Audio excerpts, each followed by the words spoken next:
Alamin ang latest weather update ngayon dito sa Sir Aris Official Weather News Today. Huli natin ito na mataan sa layong 425 km silangan ng Basco, Batanes.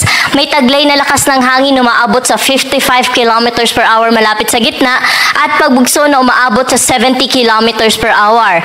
Pa-southwestward pa rin po yung nagiging pagkilos nito sa bilis na 70 o na 20 km per hour. At may kita nga po natin sa ating satellite imagery na naaapektuhan na ng buntot nitong bagyong si Julian itong bahagi po ng Cagayan, kasama po dyan yung Babuyan Islands, pati na rin po yung Batanes.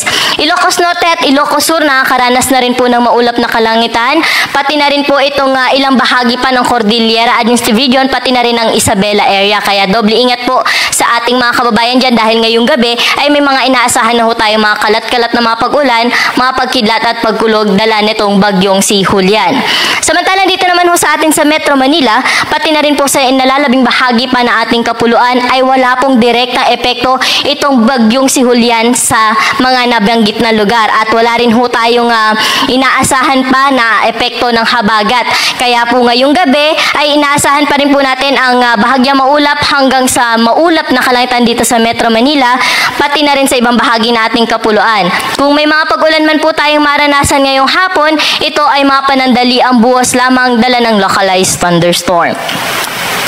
At narito naman po yung latest track dito sa binabantayan nating bagyong si Julian na kung saan may kita po natin na magpapatuloy yung kanyang pagkilos in southwestward in the next 24 hours at pagdating nga po bukas ng hapon ay nasa 375 kilometers na po ito ng Apari, Cagayan. At kung may kita po natin in the next 24 hours ay intensifying o papalakas din po ito at posibleng nasa tropical storm category na by tomorrow.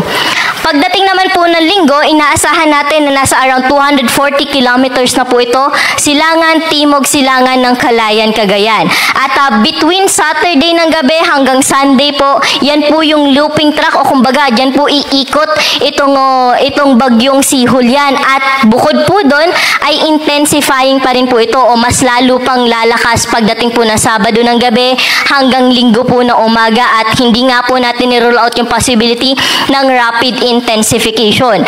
At pagdating ng Sunday na afternoon, posibleng nasa typhoon category na po itong binabantayan nating bagyong si Julian.